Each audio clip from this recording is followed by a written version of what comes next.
ഓം ശ്രീ ഗുരുഭ്യോ നമഃ. മറ്റുള്ളവരുടെ തെറ്റുകളും കുറ്റങ്ങളും കുറവുകളും കണ്ടുപിടിക്കുവാനുള്ള വാസന പൊതുവേ മിക്ക മനുഷ്യരിലുമുണ്ട്. എവിടെ ചെന്നാലും അവിടുത്തെ കുറ്റങ്ങളും കുറവുകളും കണ്ടുപിടിക്കുന്നതിനാൽ നമ്മുടെ മനസ്സ് സദാ അസ്വസ്ഥമാകുന്നു.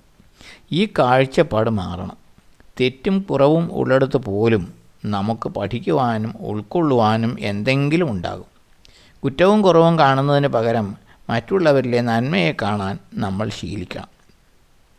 സകലത്തിലും നന്മ ദർശിക്കുവാൻ കഴിഞ്ഞാൽ അതിൻ്റെ ഗുണം നമുക്ക് തന്നെയാണ്.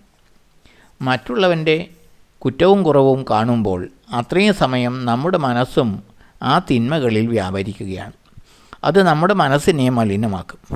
നല്ല ചിന്തകളും കർമ്മങ്ങളും കൊണ്ട് നമുക്കുണ്ടായ നേട്ടങ്ങളെപ്പോലും അത് ഇല്ലാതാക്കും. സാധാരണയായി നമ്മൾ സ്വന്തം കുറ്റങ്ങളും കുറവുകളും കാണാറില്ല. മറ്റുള്ളവരുടെ തെറ്റുകൾ കാണുകയും ചെയ്യും. മറ്റുള്ളവരെ വിധി എഴുതുവാനുള്ള ജഡ്ജിമാരാവാനാണ് നമുക്കിഷ്ടം. എന്നാൽ സ്വന്തം കാര്യം വരുമ്പോൾ നമ്മൾ വക്കീലാകും. സ്വന്തം തെറ്റുകൾക്ക് ഏതു വിധേനയും ന്യായീകരണം കണ്ടെത്തും. സത്യം കാണാനുള്ള കഴിവുണ്ടെങ്കിലും അത് നമ്മൾ ഉപയോഗിക്കാറില്ല. നമ്മുടെ ബുദ്ധി കണ്ണാടി പോലെയാകണം.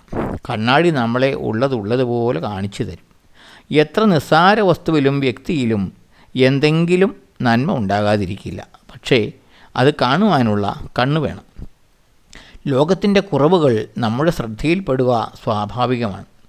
എന്നാൽ അവയിൽ തന്നെ മനസ്സ് വയ്ക്കുന്നതും അത്തരം കുറവുകൾ കണ്ടെത്താൻ ശ്രമിക്കുന്നതും നമുക്ക് ഒഴിവാക്കാൻ സാധിക്കും. അല്ലെങ്കിൽ അന്യൻ്റെ നന്മകൾ ശ്രദ്ധയിൽപ്പെടാതിരിക്കാനും അത് കാരണമാകും. മറ്റുള്ളവരിലെ നന്മകൾ നമ്മൾ അംഗീകരിക്കാൻ തയ്യാറായാൽ അവർ നമ്മുടെ നന്മകളെയും അംഗീകരിക്കും. ഓം ശ്രീ ഗുരുഭ്യോ നമഃ.